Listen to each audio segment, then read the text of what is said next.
नमस्कार। आज हमारे मध्य प्रदेश की दूसरी क्लास है। दोस्तों, मध्य प्रदेश की पहली क्लास में हमने क्या क्या जान लिया था कि जो हमारा मध्य प्रदेश था ये 1947 से क्या सेंट्रल प्रोविंस एंड बरार के नाम से जाना जाता था, और 1950 के आसपास में क्या हुआ था 1950 में कि हमारे मध्य प्रदेश को 3 पार्ट में डिवाइड कर दिया गया था। पार्ट ए का राजधानी क्या थी, नागपुर। पार्ट बी जो था हमारा, इसकी राजधानी क्या थी, 6 महीने इंदौर, 6 महीने ग्वालियर। और जो पार्ट सी था इसकी राजधानी क्या रखी गई थी, रीवा रखी गई थी।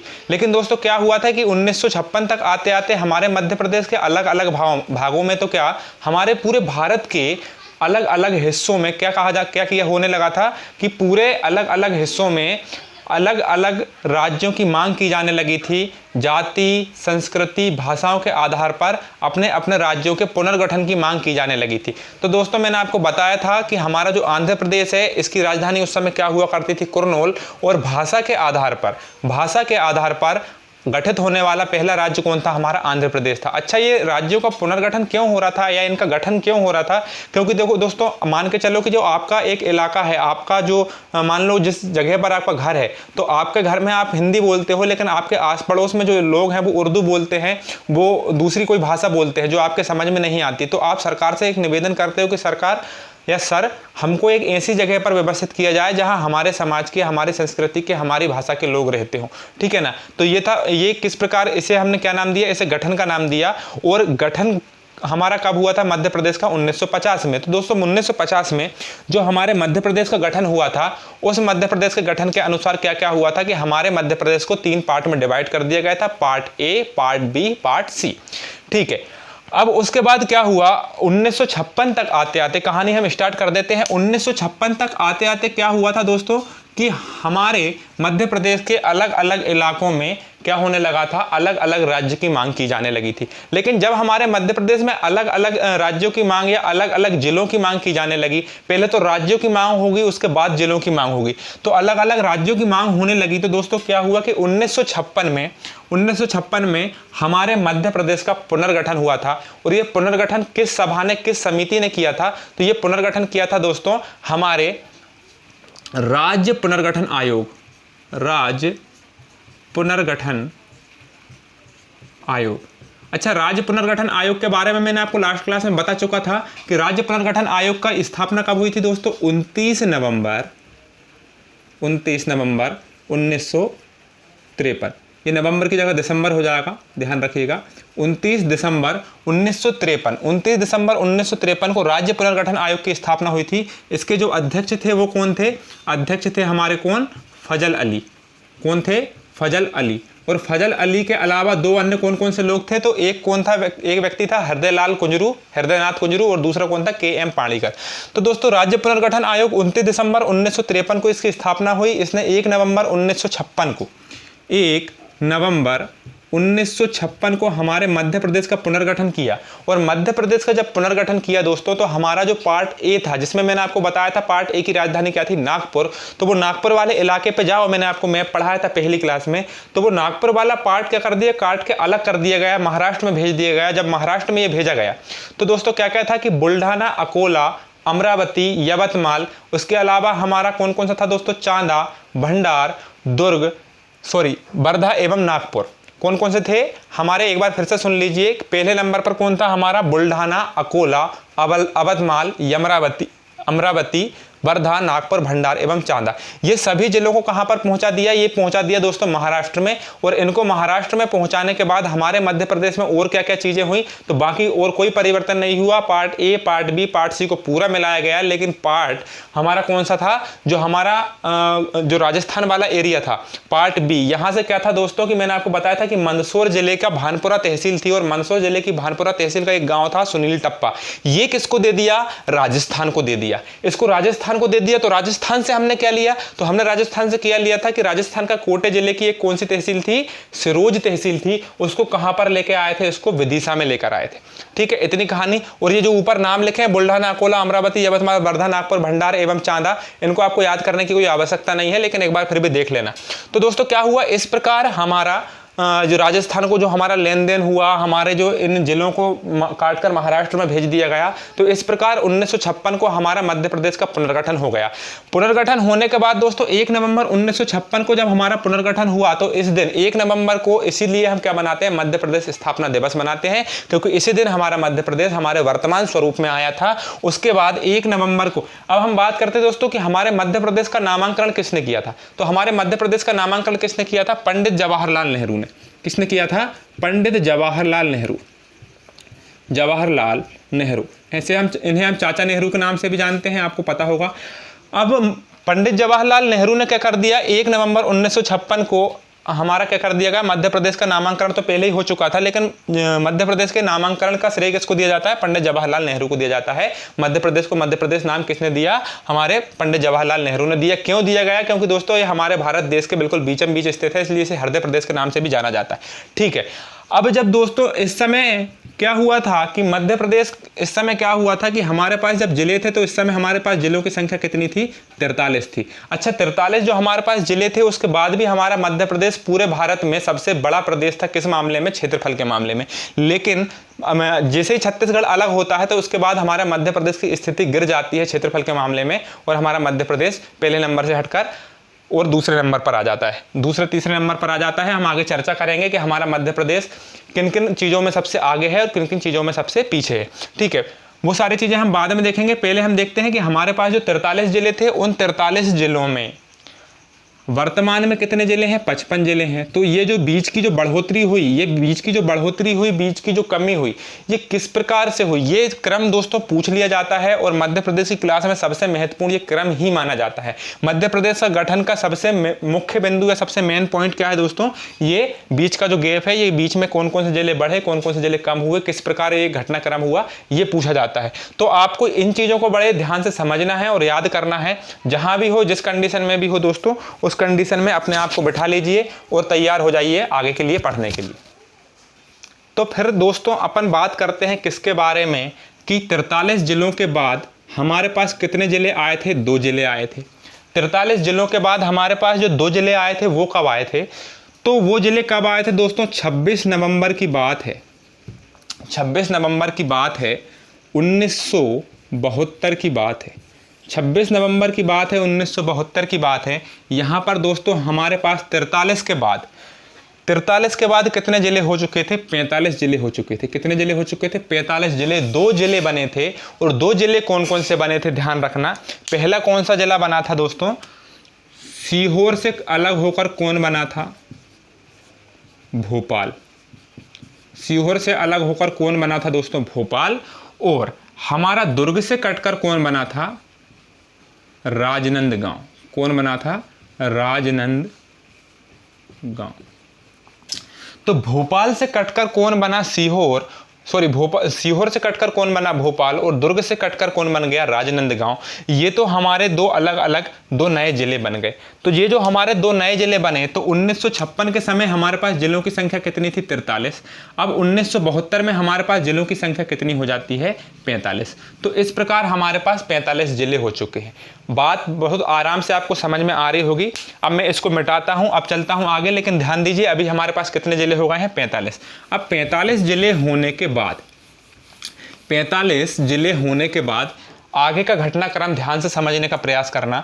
45 जिले यहाँ पर हमारे पास हो चुके हैं, लेकिन अब हम कहाँ जाते हैं दोस्तों कि 1983 एक ऐसा साल था, 1983 एक ऐसा सन था। इस सन में क्या हुआ कि एक सम्मानीय व्यक्ति जिनका नाम क्या था, V.R. दुबे। V.R. दुबे ने क्या बनाया दोस्तों, जिला पुनर्गठन आयोग का निर्माण किया। किसका निर्माण किया, जिला पुनर्गठन आयोग। तो जो जिला पुनर्गठन आयोग का जब निर्माण हुआ, जिला पुनर्गठन आयोग का जब गठन किया गया, तो इसके अध्यक्ष कौन थे, तो वो कौन थे, V.R. दुबे। लेकिन यही आयोग का नाम तो हमने पहले भी सुना है, लेकिन दोस्तों वो जिला पुनर्गठन आयोग नहीं था, वो क्या था, राज्य पुनर्गठन आयोग। जिले और राज्य में अंतर होता है। मध्य प्रदेश हमारा एक राज्य है और मध्य प्रदेश राज्य में बहुत सारे जिले हैं, ये आप देख रहे होंगे। तो जिला पुनर्गठन आयोग का जब निर्माण हुआ दोस्तों, तो ये किसने किया, V.R. दुबे ने किया। और V.R. दुबे के द्वारा ही दिन कौन सा, 25 25 मई 1998 की बात है। 25 मई 1998 की बात है। इस दिन BR दुबे ने क्या कर दिया, 10 नए जिलों को बना दिया। अब देखो 10 नए जिलों को बना दिया गया, किसके द्वारा बनाया गया, BR दुबे के द्वारा बनाया गया। कौन सा आयोग था, जिला पुनर्गठन आयोग। 25 मई सन 1998 को 10 नए जिले बनाए गए। तो अभी हमारे पास 45 और 10 कितने जिले हो गए दोस्तों, 45 और 10 कितने जिले हो गए, हमारे पास 55 जिले हो गए। कितने जिले हो गए, 55 जिले हो गए। अब 55 जिले होने के बाद दोस्तों क्या हुआ कि फिर एक दूसरे व्यक्ति आए, उनको बुरा लग गया कि भैया देखो BR दुबे ने 10 जिले बनाए, तो हमको भी तो कुछ जिले बनाने की अनुमति दो। तो उन्होंने भी एक समिति बना ली जिसका नाम क्या था, कितने जून को बनाया, 30 जून को एक समिति बनाई जिसका नाम क्या था दोस्तों, सिंहदेव समिति। कौन सी समिति बनाई, सिंहदेव समिति। 30 जून के दिन बनाई। और कौन सा सन था दोस्तों, ये भी सन था 1998 का। तो 30 जून 1998 को उन्होंने सिंहदेव समिति बनाई और इस समिति के अनुसार कितने जिलों का निर्माण किया गया, 6 जिलों का निर्माण किया गया। तो दोस्तों 55 जिले और 6 जिले ये बन चुके हैं, किसके द्वारा बने, सिंहदेव समिति के आधार पर बने। तो कितने हो गए, 55 और 6 कितने हो गए, हमारे पास 61 जिले हो गए।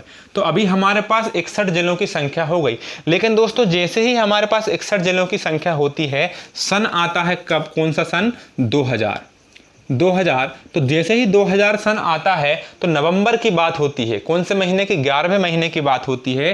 कौन सी तारीख को, 1 नवंबर की बात होती है। 1 नवंबर सन 2000 को क्या हुआ था कि हमारे मध्य प्रदेश से छत्तीसगढ़ क्या हो गया था दोस्तों, अलग हो गया था। हमारे मध्य प्रदेश से छत्तीसगढ़ क्या हो गया था, अलग हो गया था। देखो दोस्तों जैसे ही छत्तीसगढ़ अलग होता है, इस समय हमारे पास जिलों की संख्या कितनी है, 61। लेकिन विशाल विभाजक सन किसे कहा जाता है, सन 2000 को कहा जाता है। क्यों, क्योंकि इस दिन हमारा छत्तीसगढ़ मध्य प्रदेश से अलग हो गया था। और छत्तीसगढ़ और मध्य प्रदेश जब दोनों अलग अलग हो गए, तो इस समय दोस्तों छत्तीसगढ़ के पास हमारे मध्य प्रदेश के कितने जिले जा चुके थे, 16 जिले जा चुके थे। हमने अपने 16 जिले गंवा दिए थे। तो दोस्तों 16 जिले जाने के बाद 61 में से 16 जाएंगे तो कितना बचेगा, हम वापस कितने पर आ गए थे, 45। तो दोस्तों हमारे पास जिलों की संख्या वापस कितनी हो गई, 45। तो मध्य प्रदेश में सन 1 नवंबर 2000 को क्या हुआ कि छत्तीसगढ़ अलग हुआ। उस समय हमारे पास मध्य प्रदेश में कितने जिले बचे, तो जिले कितने बचे, 45। अब दोस्तों वापस हम आ गए 45 पे। कौन से सन की बात हो रही है, 2000 की बात हो रही है। अब 2000 के बाद क्या होता है दोस्तों, 3 साल बाद, सन 2000 के कितने साल बाद, 3 साल बाद, ध्यान रखना 3 साल बाद क्या होता है दोस्तों, कौन से सन में, 2003 में। इस 2003 में क्या होता है कि 3 नए जिले बनते हैं। कितने जिले बनते हैं, 3 नए जिले। हम मानने वाले तो है नहीं, हम जिले बनाएंगे, भले हिस्सा करते करते दूसरे जिलों में, दूसरे राज्यों में मिलते जाए, लेकिन हम तो जिले बनाएंगे। तो 2003 में क्या हुआ दोस्तों, 3 नए जिले बनाए गए। और इन 3 जिले के द्वारा कौन कौन से अलग, मतलब किन किन जिलों से अलग होकर ये नए जिले बने, तो हम देखेंगे कि 2003 में दोस्तों सबसे पहले हुआ था खंडवा से कौन अलग हुआ था, बुरहानपुर। खंडवा से कौन अलग हुआ था, बुरहानपुर। खंडवा से कौन अलग हुआ था, बुरहानपुर अलग हुआ था। ये आप ध्यान से देखना, इधर ये ऊपर क्या है, खंडवा, और नीचे क्या है, बुरहानपुर। तो खंडवा से कौन अलग हो गया था, बुरहानपुर। अब 2003 में खंडवा से बुरहानपुर अलग हो गया था। अब बात करें हम, दूसरा कौन सा हुआ था, शहडोल से कौन अलग हो गया था, अनूपपुर। कौन अलग हो गया था, अनूपपुर अलग हो गया था। यहां से देखिए ये आपका शहडोल है और ये कौन है, आपका अनूपपुर। तो शहडोल से कौन अलग हो गया, अनूपपुर अलग हो गया। और खंडवा से बुरहानपुर, शहडोल से अनूपपुर। इसी प्रकार अगला जिला कौन सा था आपका, गुना से कौन अलग हो गया, ये आप देख लीजिए गुना। तो गुना से कटकर कौन अलग हो गया, अशोकनगर। तो गुना से कटकर कौन अलग हो गया, अशोकनगर। ठीक है। तो दोस्तों खंडवा से बुरहानपुर, शहडोल से अनूपपुर और गुना से अशोकनगर। तो इस प्रकार हमारे ये 3 जिले नए बन गए। कितने जिले बन गए, 3 जिले नए बन गए। तो हमारे पास सन 2000 में कितने जिले बचे थे, 45। और 45 के बाद हमारे 3 नए जिले बने, तो कितने जिले हो गए हमारे पास, 48। 2003 में ये 3 नए जिले बने, बुरहानपुर, अनूपपुर और अशोकनगर। इनसे अलग होकर बने सन 2003 में। ये डेट और ये याद रख लेना, ये बहुत काम की चीज़ है, पूछी जाएगी, 100% पूछी जाएगी अगर आप MP पुलिस की तैयारी कर रहे हो तो। अब ये 48 जिले हमारे पास हो चुके हैं। अब 48 जिलों के बाद दोस्तों हम बात करें कब, ये तो 2003 की बात थी। अब हम बात करेंगे, एक तो 17 मई और एक कौन सी मई, 24 मई। तो 17 मई को क्या हुआ था कि 17 मई के दिन हमारा एक नया जिला बना था जिसका नाम क्या था दोस्तों, झाबुआ से कटकर कौन बना था, झाबुआ से कटके। इधर ध्यान से देखिए झाबुआ कहाँ पर है, झाबुआ कहाँ पर है, ये है आपका झाबुआ, और झाबुआ से कटकर कौन बन गया था, अलीराजपुर। ध्यान रखिएगा, झाबुआ से कटकर कौन बन गया था, आपका अलीराजपुर। ठीक है, अब 24 मई को कौन बना था, तो 24 मई को बना था दोस्तों, ये देखिए ध्यान से, सीधी से कट के कौन बन गया था, सिंगरौली। सीधी से कटकर कौन बन गया था, सिंगरौली। ठीक, इतनी कहानी हमको बहुत अच्छे से समझ में आ गई। तो सीधी से कट के सिंगरौली कब बना, 24 मई 2000। हाँ, ये सन याद रख लेना, ये सन कौन से की बात हो रही है, 2008। सन 2008 की बात हो रही है। सन 2003 में ये जिले बने 3, और सन 2008 में कितने जिले बने, 2 जिले बने, एक तो अलीराजपुर और एक सिंगरौली। 17 मई और 24 मई को सन 2008 की बात हो गई। तो हमारे पास अभी जिलों की संख्या कितनी थी दोस्तों, 48 थी, और प्लस 2008 में कितने जिले बने हमारे पास, 2 जिले बने। तो हमारे पास जिलों की संख्या कितनी हो गई, 50 जिलों की संख्या हो गई। अब हमारे पास 50 जिले हो चुके हैं। तो 2008 के बाद दोस्तों एक और 2013 में नया जिला बना था, एक और हमारे पास 2013 में नया जिला बना था जिसका नाम क्या था दोस्तों, मैंने आपको बताया था कि 2008 में तो हमारे पास 2 जिले बन चुके थे। कौन कौन से जिले बने थे, झाबुआ से कट के अलीराजपुर, और सीधी से कटकर कौन बन गया था, सिंगरौली। लेकिन हमारा अगला जो जिला बन गया था, हमारा जो अगला जो जिला बन गया था सन 2013 में, ये जिला बहुत काम का है, इस पे आप विराम देना। ये क्वेश्चन बहुत बार पूछा जाएगा और पूछा गया है, क्योंकि अपडेट चीज़ें ही पूछी जाती है कि 2013 में एक जिला बना था और 2018 में भी एक जिला बना, और वर्तमान 2020 में 3 नए जिले बने हैं। लेकिन 2013 के बारे में अगर आपसे पूछ लिया जाए कि भैया 2013 में कौन सा एक नया जिला बना, तो आप किस जिले का नाम बताओगे, आप बताओगे किसका नाम, ये यहाँ पर आपको दिख रहा होगा, शाजापुर से कटकर कौन, आगरमालवा। शाजापुर से कटकर कौन बन गया था, आगरमालवा। ठीक, शाजापुर से कटकर आगरमालवा बन गया, कितनी तारीख को, 2013 में बन गया। अब 2018 की बात करें, कितनी तारीख को, 1 अक्टूबर 2018 में। मैं बहुत स्लो पढ़ा रहा हूं दोस्तों, इसलिए ताकि आप बार बार इस चीज़ को रिवीजन करते रहें। मैं स्लो पढ़ा रहा हूं, आप वापस, अगर आपको लग रहा है कि मैं स्लो हूं तो वापस ये पूरा रिवीजन करते रहा करो, है ना, वीडियो के साथ साथ आप याद करने की कोशिश किया करो। 2018 में 1 अक्टूबर 2018 को नया जिला बना जिसका नाम क्या था, निमाड़ी। निमाड़ी या निवाड़ी भी बोल सकते हैं। ये कहाँ से कट के बना दोस्तों, ये टीकमगढ़ से कटकर बना जिसका नाम क्या है, निवाड़ी। निवाड़ी से कटकर क्या बन गया, हमारा टीकमगढ़ बन गया। ठीक है सर, इतनी बात हमको क्लियर हो गई। तो 2018 में हमारे पास जिलों की संख्या कितनी हो गई थी, 52। 2018 में हमारे पास जिलों की संख्या कितनी हो गई थी, 52। लेकिन 2018 के बाद अभी वर्तमान में कौन सा सन चल रहा है, 2020 चल रहा है, और इस 2020 में हमारे पास जिलों की संख्या कितनी है, तो हमारे पास जिलों की संख्या कितनी है, 55। कितनी संख्या है, 55। अब कौन कौन से वो 3 जिले हैं जो नए बनाए गए हैं, तो ध्यान से समझने का प्रयास करना। एक तो है आपका ये सतना, ये सतना आप देख रहे हो, सतना से कटकर क्या बना है, मैहर। सतना से कटकर क्या बना है दोस्तों, मैहर। उसके बाद ये गुना जो आप देख रहे हैं, गुना से कटकर क्या बना है, चचोड़ा। क्या बना है, चचोड़ा। और उसके बाद ये हमारा उज्जैन, तो उज्जैन से कटकर क्या बना है, नागदा। ठीक है, तो 3 नए जिले बने हैं, उज्जैन से कटकर नागदा, गुना से कटकर चचोड़ा, और हमारा सतना से कटकर मैहर। ये नए जिले क्यों बने हैं दोस्तों, तो इसके पीछे तो आपको पता रहता है कि पॉलिटिकल रीजन रहता है, राजनीतिक कारण रहता है। इसके बारे में हम बाद में चर्चा करेंगे। लेकिन दोस्तों अभी आपको 2020 तक कहानी पूरी क्लियर हो गई होगी, बड़े अच्छे से आपने ये चीज़ें समझ ली होंगी। अगर आपको समझ में आ रहा है तो दोस्तों प्लीज़ लाइक का बटन जरूर दबाना। ठीक है, अब तो इतनी कहानी हमको हो गई थी, पता चल गई है इसकी इतनी कहानी कि हमारे पास जो 55 जिले आए वो किस क्रम में आए, कैसे कैसे आए। अब दोस्तों संभाग के विषय में सुन लो कि सन 2000 के समय हमारे पास कितने संभाग हुआ करते थे, 12 संभाग हुआ करते थे। कितने संभाग हुआ करते थे, 12 संभाग हुआ करते थे। किस तारीख की बात है, 2000 की बात है। तो ये 12 संभाग जो थे हमारे, इनमें सन 2000 में क्या हुआ, छत्तीसगढ़ विभाजन हुआ, तो हमारे पास कितने संभाग बचे, 9 संभाग बचे। हमारे 3 संभाग किसने ले गया, छत्तीसगढ़ ने ले गया।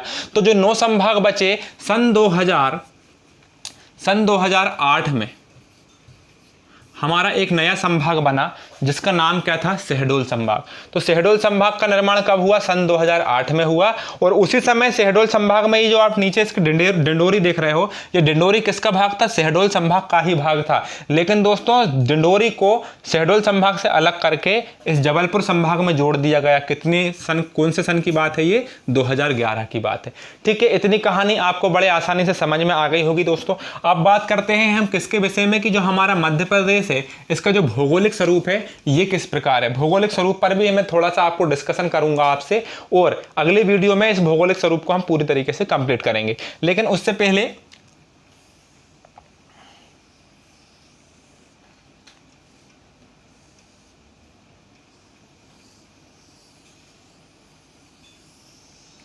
जगह की कमी होने के कारण दोस्तों बना दिया है मैंने, ध्यान से समझने का प्रयास करना कि ये जो हमारा मध्य प्रदेश है, ये जो हमारा मध्य प्रदेश आप देख रहे हो, इस मध्य प्रदेश की उत्तर से लेकर दक्षिण तक की जो दूरी है इसके बारे में पूछा जाएगा।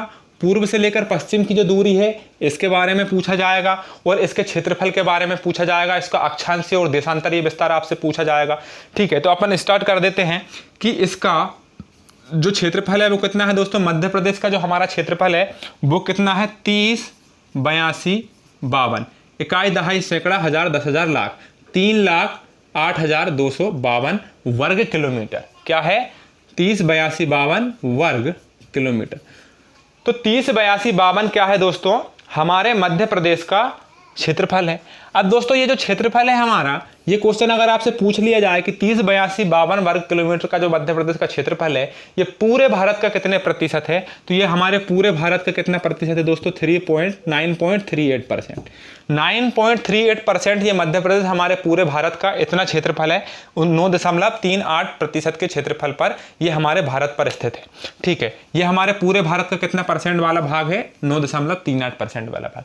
ठीक है, हमारे मध्य प्रदेश की उत्तर से लेकर दक्षिण तक की दूरी कितनी है दोस्तों, तो 605 किलोमीटर। कितनी बताओगे, 605 किलोमीटर। और पूर्व से लेकर पश्चिम तक की दूरी कितनी बताओगे, तो 870 किलोमीटर। कितने किलोमीटर, 605 किलोमीटर उत्तर से दक्षिण, और पूर्व से पश्चिम 870 किलोमीटर। लेकिन अगर आपसे पूछ लिया जाए कि इसका अक्षांशीय और देशांतरीय विस्तार कितना है, तो दोस्तों इसका अक्षांशीय विस्तार कितना है, पहले तो मैं आपको एक सेकंड के लिए समझा देता हूं कि अक्षांशीय और देशांतरीय क्या होता है। ये वर्ल्ड ज्योग्राफी की क्लास हमारी चल रही है, 3 दिन वर्ल्ड ज्योग्राफी और 3 दिन एमपी। तो दोस्तों वर्ल्ड ज्योग्राफी को भी आप कंटिन्यू देखो, उसमें आपको बहुत सारी जानकारी मिल रही है, और वो एग्जाम में भी वो चीजें आती हैं। उसको दोस्तों वो कठिन जरूर है, लेकिन उसको ऐसा ना समझें कि इसको हमको बाद में पढ़ लेना है, बाद में आप कभी नहीं पढ़ पाओगे। क्या होता है दोस्तों, मान के चलो ये क्या है, हमारी पृथ्वी। तो इस हमारी पूरी पृथ्वी पे हमारा जो भारत है वो यहाँ कहीं स्थित है। तो हमारी पृथ्वी के बीचम बीच जो लाइन खींची है उसको हमने कौन सी रेखा बोला, विषुवत रेखा। तो इस प्रकार ये 0 डिग्री की जो हमारी विषुवत रेखा है दोस्तों, ये ऊपर वाला जो गोलार्ध है ये कौन सा गोलार्ध कहलाता है, पृथ्वी का उत्तर, और नीचे वाला गोलार्ध कौन सा गोलार्ध कहलाता है, दक्षिण।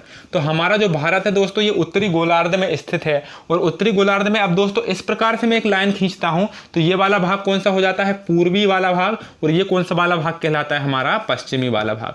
तो दोस्तों हमारा जो भारत है वो कौन से गोलार्ध में है, उत्तर पूर्वी गोलार्ध में। किस गोलार्ध में, उत्तर पूर्वी गोलार्ध में। अब क्या होता है कि ये आड़ी रेखाओं को क्या बोलते हैं, अक्षांश, और खड़ी रेखाओं को क्या बोलते हैं, देशांतर।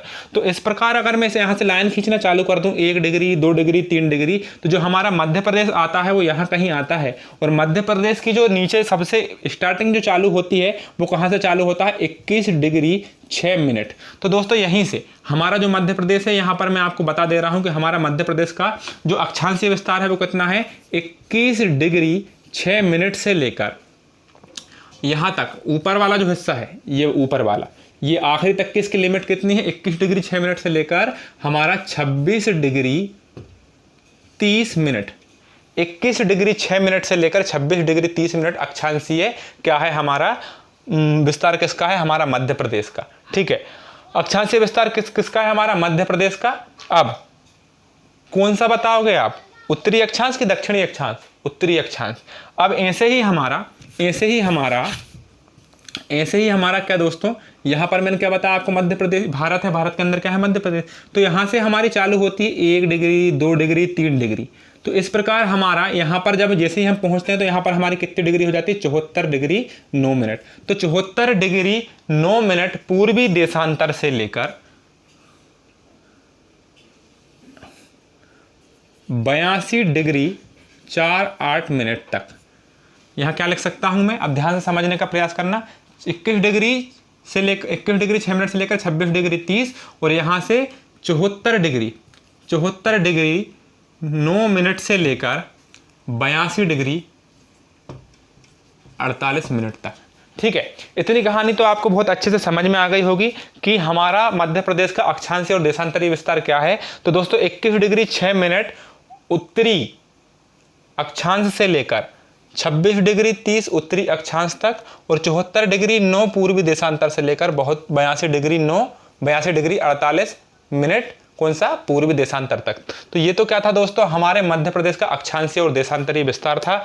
मध्य प्रदेश की उत्तर से लेकर दक्षिण तक की दूरी 605 किलोमीटर, पूर्व से पश्चिम तक की 870 किलोमीटर, 3082 52 इसका वर्ग किलोमीटर, 9.38% पर क्या है दोस्तों, ये पूरे मध्य प्रदेश का क्षेत्रफल है। 26 डिग्री 30 मिनट और ये 82 डिग्री 48, ये आपको समझ में आ गया होगा। अब हम बहुत ही कीमती और काफ़ी एग्जाम में पूछे जाने वाली चीज़ों पर आते हैं, और हम क्या देखते हैं कि जो हमारा मध्य प्रदेश है, इस मध्य प्रदेश की सीमा से कितने राज्य लगे हुए हैं। तो दोस्तों मैं आपको बता दूं कि यहां पर कौन लगा हुआ है, हमारा उत्तर प्रदेश। यहां पर कौन लगा हुआ है, हमारा उत्तर प्रदेश। कैमरा का मुंह उस तरफ कर देते हैं, ठीक है। अब आपको ध्यान से देखने का प्रयास करना है। यह हमारा यहां पर कौन लगा हुआ है, उत्तर प्रदेश। यहां पर आपका इस इलाके में कौन लगा हुआ है दोस्तों, छत्तीसगढ़। कौन लगा हुआ है, छत्तीसगढ़। और यहां पर आपका कौन लगा हुआ है, इस तरफ राजस्थान। कौन लगा हुआ है, राजस्थान। इस तरफ कौन लगा हुआ है दोस्तों, हमारा गुजरात। और नीचे दक्षिण में कौन लगा हुआ है, इस तरफ महाराष्ट्र। कौन लगा हुआ है, महाराष्ट्र। तो ठीक है, अब आपसे अगर पूछ लिया जाए कि मध्य प्रदेश का सबसे ज्यादा, मध्य प्रदेश की सीमा से सबसे ज्यादा सीमा साझा करने वाला राज्य कौन सा है, या मध्य प्रदेश से सबसे ज्यादा सीमा किस प्रदेश की लगती है, तो किसकी प्रदेश की लगेगी, राजस्थान। किसकी लगेगी, राजस्थान। हमारा जो मध्य प्रदेश है वो राजस्थान से सबसे ज्यादा सीमा शेयर करता है, ठीक है ना। इसकी सीमा लगभग मेरे ख्याल से कितनी है, 1600 किलोमीटर है। आप और देख लेना, राजस्थान से करेक्ट है। राजस्थान से हमारी कितनी सीमा लगती है, 1600, ये करेक्ट है। तो राजस्थान से हमारे 1600 किलोमीटर की सीमा लगती है। मध्य प्रदेश सबसे ज्यादा किससे सीमा शेयर करता है, राजस्थान से। लेकिन अगर आपसे ऐसा प्रश्न पूछ लिया जाए कि भैया मध्य प्रदेश से सबसे ज्यादा जिले लगने वाला राज्य कौन सा है, तो आंसर क्या बताओगे आप, यूपी। तो यूपी के 13 जिले मध्य प्रदेश से लगते हैं, जबकि राजस्थान के कितने जिले लगते हैं, केवल 10। राजस्थान के 10 जिले लगते हैं और यूपी के कितने लगते हैं, मध्य प्रदेश से 13 जिले लगते हैं। ऐसे ही गुजरात के कितने जिले लगते हैं दोस्तों, मध्य प्रदेश से 2, और मध्य प्रदेश के भी 2 जिले ही कहां से लगते हैं, गुजरात से लगते हैं, ठीक है। अब हम बात करते हैं दोस्तों महाराष्ट्र की। तो महाराष्ट्र के कितने जिले लगते हैं, 9। महाराष्ट्र से मध्य प्रदेश के कितने जिले लगते हैं, 9, और महाराष्ट्र के भी मध्य प्रदेश से कितने लगते हैं, 9। बात एक ही है ना, क्योंकि अब मैं अभी आपको बताने वाला हूं छत्तीसगढ़ से कितने लगते हैं दोस्तों, 6 जिले। अब हम काउंट करना चालू कर देते हैं। यहां से आप मुरैना से लेंगे, अगर आप मुरैना से लेंगे तो यहां मैं आपको सीमा बनाते हुए जा रहा हूं, ठीक है। यहां से इस प्रकार से हमारा कौन लगा हुआ है, उत्तर प्रदेश लगा हुआ है। कहां तक लगा हुआ है दोस्तों, सिंगरौली तक। कहां तक लगा हुआ है, सिंगरौली तक लगा हुआ है। तो उत्तर प्रदेश जो है 13 जिलों को, हमारे 13 जिलों को टच कर रहा है, और कहां से लगा हुआ है, सिंगरौली तक लगा हुआ है। कहां से, मुरैना से। अब गिनना चालू करो तो मुरैना की सीमा लग रही है, हाँ। भिंड की सीमा लग रही है, हाँ। दतिया की लग रही है, हाँ। शिवपुरी की लग रही है, 4 हो गए। अशोकनगर की भी लग रही है क्या, 5। इधर होशंगाबाद की लग रही है क्या, नहीं लग रही, ठीक है ना। जो इस सीमा को टच कर रहे हैं उत्तर प्रदेश की, उन्हीं की लग रही है ना। तो अपन क्या गिनना चालू करते हैं, 1 मुरैना, 2 भिंड, दतिया 3, शिवपुरी 4, अशोकनगर 5। उसके बाद ये सागर की लग रही है क्या, 6, निमाड़ी 7, टीकमगढ़ 8, छतरपुर 9, पन्ना 10, सतना 11, रीवा 12, और सिंगरौली कौन सा, 13। देखना सीधी की तो नहीं लग रही है ना सीमा, नहीं लग रही। तो 13 जिले तो यूपी के हो गए हमारे पास। और एक चीज आपको याद रखना है कि मध्य प्रदेश के 13 जिले यूपी से लग रहे हैं, लेकिन यूपी के भी 13 जिले मध्य प्रदेश से लग रहे हैं। ये बराबर का आंकड़ा है, ध्यान रखना। अब हम कहां आते हैं दोस्तों, मध्य प्रदेश इस तरफ आते हैं। तो जो हम यहां से चालू करते हैं इस प्रकार से, यहां से हम चालू करते हैं इस प्रकार से, और कहाँ तक आते हैं, हमारे झाबुआ तक। तो झाबुआ तक आते हैं तो ये कौन का इलाका है दोस्तों, राजस्थान का इलाका है। किसका इलाका है, राजस्थान का इलाका है। और राजस्थान से हमारे कितने जिले लगते हैं, 10 जिले लगते हैं, ठीक है ना। गिनना चालू करते हैं। मुरैना 1, श्योपुर 2, शिवपुरी 3, गुना 4, ठीक है। अभी चचोड़ा को नहीं गिनना है हमको, क्योंकि चचोड़ा की एग्जैक्ट लोकेशन हमको नहीं पता है और ना ही इसकी अपडेट अभी गवर्नमेंट ने की है, ठीक है ना। तो हम फिर से गिनना चालू करते हैं। 1 मुरैना, 2 श्योपुर, उसके बाद शिवपुरी 3, गुना 4, राजगढ़ 5, आगर मालवा 6, रतलाम 7, मंदसौर 8, नीमच 9 और झाबुआ कितना 10। तो 10 जिले किसके हो गए, हमारे राजस्थान के हो गए। अब बात करते हैं दोस्तों किसके बारे में, गुजरात के बारे में। तो गुजरात कौन कौन से जिलों से लगता है हमारे, एक तो झाबुआ और एक कौन सा, हमारा अलीराजपुर। झाबुआ और अलीराजपुर से कौन लगा हुआ है, गुजरात। तो गुजरात से मध्य प्रदेश से कितने जिले लगे हुए हैं, 2। और ध्यान रखना गुजरात के भी मध्य प्रदेश से कितने जिले लगे हुए हैं, 2। एक तो बड़ोदरा और एक दाहोद। गुजरात के मध्य प्रदेश से 2 जिले लगे हुए हैं, एक तो बड़ोदरा और एक कौन सा, दाहोद। और राजस्थान के भी मध्य प्रदेश से कितने जिले लगते हैं, 10 जिले लगते हैं, बराबर है, ध्यान रखना। अब दोस्तों ये अलीराजपुर से कौन लगना चालू हो जाता है, हमारा महाराष्ट्र। और ये कहाँ तक जाता है, हमारा बालाघाट तक। आपको पता है बालाघाट मध्य प्रदेश का सबसे दक्षिणतम हिस्सा है और बालाघाट किस इलाके में आ रहा है, महाराष्ट्र से लगा हुआ है बालाघाट। गिनना चालू करो। अलीराजपुर 1, बड़वानी 2, खड़गोन 3, बुरहानपुर 4, खंडवा 5, बैतूल 6, छिंदवाड़ा 7, सिवनी 8 और बालाघाट 9। तो महाराष्ट्र से कितने जिले लग गए, हमारे 9। और महाराष्ट्र के भी 9 जिले किससे लगे हुए हैं, हमारे मध्य प्रदेश से लगे हुए हैं। लेकिन याद रखना कि छत्तीसगढ़ से हमारे कितने जिले लगे हुए हैं, 6 जिले। लेकिन छत्तीसगढ़ के मध्य प्रदेश से कितने जिले लगे हुए हैं, 7 जिले लगे हुए, ये बात ध्यान रखना। गिनना चालू करते हैं। छत्तीसगढ़ का सिंगरौली 1, सीधी 2, शहडोल 3, अनूपपुर 4, डिंडोरी 5 और बालाघाट 6। तो ये 6 जिले जो हैं वो हमारे छत्तीसगढ़ से लगे हुए। आशा कर रहा हूं कि आपको बहुत अच्छे से समझ में आ रहा होगा। और अभी तक जो व्यक्ति वीडियो देख रहा है, जिसने वीडियो बंद नहीं करी है, वो जरूर है कि वो दिल से पढ़ना चाहता है और नौकरी के करीब भी है। ऐसे ही लोग दोस्तों सक्सेस हासिल करते हैं। बात करते हैं हम किसके विषय में, कि ये जो हमारे जिले हैं ये किस किस संभाग में आते हैं। तो वो भी मैं आपको एक बार बता देता हूँ, ध्यान से देखने की कोशिश करना। पहला जो हमारा सबसे ऊपर का जो हमारा ये वाला आपको संभाग दिख रहा होगा, ये केवल 3 जिले इसमें आते हैं। एक तो श्योपुर, एक मुरैना और एक कौन सा, भिंड। मेरे साथ बोलने का प्रयास करना, मेरे साथ याद करने का प्रयास करना कि जो सबसे ऊपर वाला जो संभाग है हमारा, इसे किस नाम से जाना जाता है, चंबल संभाग के नाम से जाना जाता है। चंबल संभाग में केवल 3 जिले हैं। कौन कौन से, श्योपुर, दूसरा मुरैना, तीसरा भिंड। उसके बाद जस्ट नीचे क्या आ गए हम, ग्वालियर और दतिया और शिवपुरी। तो ग्वालियर, दतिया, शिवपुरी और गुना और अशोकनगर कितने हो गए, 5। मैं आपको ऐसे पढ़ा रहा हूं, आपको ऐसे पढ़ना है जैसे कि मैं आपको सामने पढ़ा रहा हूं बोर्ड पर, ठीक है ना। तो ऐसे ही आपको ये नहीं समझना है कि हम मोबाइल में पढ़ रहे हैं, प्रयास करते रहना है। ग्वालियर 1, दतिया 2, शिवपुरी 3, गुना 4, अशोकनगर 5। तो ये जो 5 जिले हैं ये किस संभाग में आते हैं, हमारा कौन सा संभाग है, ग्वालियर संभाग, ठीक है। अभी वर्तमान में कितने जिले हो गए, यहाँ पर 6 जिले हो गए, क्योंकि गुना से कटकर एक नया जिला बन चुका है चचोड़ा। इसकी एग्जैक्ट लोकेशन हमको नहीं पता, लेकिन कंफर्म ये है कि गुना से कटकर चचोड़ा बन गया है। इसलिए ग्वालियर में वर्तमान में कितने जिले हैं, 6 जिले हैं। ग्वालियर, दतिया, शिवपुरी, गुना, अशोकनगर, ठीक है। आपको लोकेशन भी याद रखना है। उसके बाद हम बात करते हैं दोस्तों किसके बारे में, सागर संभाग के बारे में। यहाँ लिखा हुआ है 6 संभाग है। कितने संभाग हैं, 6 संभाग हैं। सागर 1, दमोह 2, छतरपुर 3, टीकमगढ़ 4, निमाड़ी 5 और पन्ना 6। तो यहाँ तक का जो संभाग है दोस्तों ये किस नाम से जाना जाता है, हमारा सागर संभाग। किस नाम से जाना जाता है, सागर संभाग। मैं यहाँ पर इस प्रकार से लाइन खींच देता हूँ।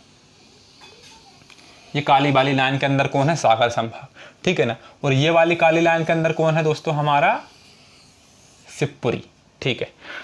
अब और ये वाली काली लाइन के अंदर कौन है, हमारा चंबल संभाग। 3 संभाग हमने पढ़ लिए। अब बात करते हैं कौन से संभाग की, रीवा संभाग की। तो रीवा संभाग में देखना, रीवा 1, सतना 2, सीधी 3, सिंगरौली 4। उसके बाद सतना से कटकर कौन बना गया है, एक मैहर। तो मैहर कितने हो जाएंगे, 5। तो ये संभाग किसका हो गया दोस्तों, ये संभाग किसका हो गया, हमारा रीवा का। तो रीवा संभाग में कितने जिले हो गए, हमारे 5 जिले हो गए। उसके बाद आपको पता है शहडोल संभाग कब बना, 2008 में बन गया। मैंने आपको अभी बताया था। कितने जिले हैं वर्तमान में, इसमें 3 जिले हैं। प्राचीन समय में 4 हुआ करते थे, लेकिन डिंडोरी को काटकर जबलपुर में मिला दिए गए, जब से 3 है। पहला कौन सा, शहडोल 1, उमरिया 2 और कौन सा, अनूपपुर 3। तो शहडोल संभाग में कितने, शहडोल, उमरिया एवं अनूपपुर 3 हो गए।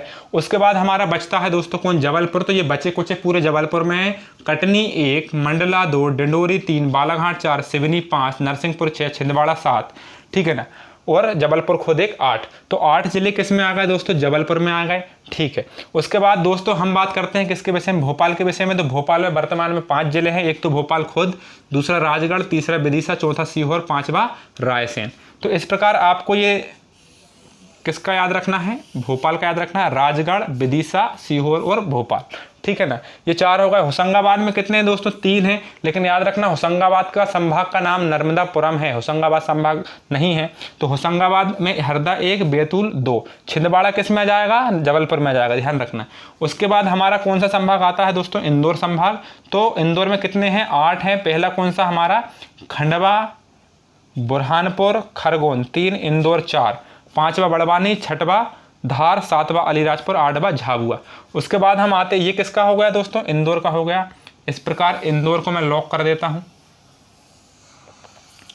इस प्रकार इंदौर को मैं क्या कर देता हूं दोस्तों, लॉक कर देता हूं। अभी उज्जैन में कितने हैं दोस्तों, 8 हैं। एक उज्जैन, दूसरा शाजापुर, तीसरा आगरमालवा, चौथा रतलाम, 5वां मंदसौर, 6वां नीमच और 7वां कौन सा, देवास और 8वां कौन सा, नागदा। तो ये कौन से थे दोस्तों, उज्जैन के थे।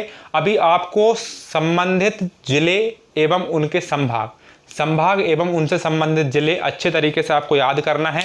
और अगली वीडियो में मैं सबसे पहले आपसे पूछूंगा, आप ईमानदारी से जवाब देना कि कौन से संभाग में कौन से जिले आते हैं। और दोस्तों एमपी के मैप को हूबहू बनाने का प्रयास करना, केवल 15 मिनट लगेंगे आपको एमपी का मैप सीखने में, इसलिए आप आलस मत करना और एमपी के मैप को बनाने का फुल प्रयास करना। आज की वीडियो आपको समझ में आई हो तो लाइक करना और सब्सक्राइब अवश्य करना। धन्यवाद।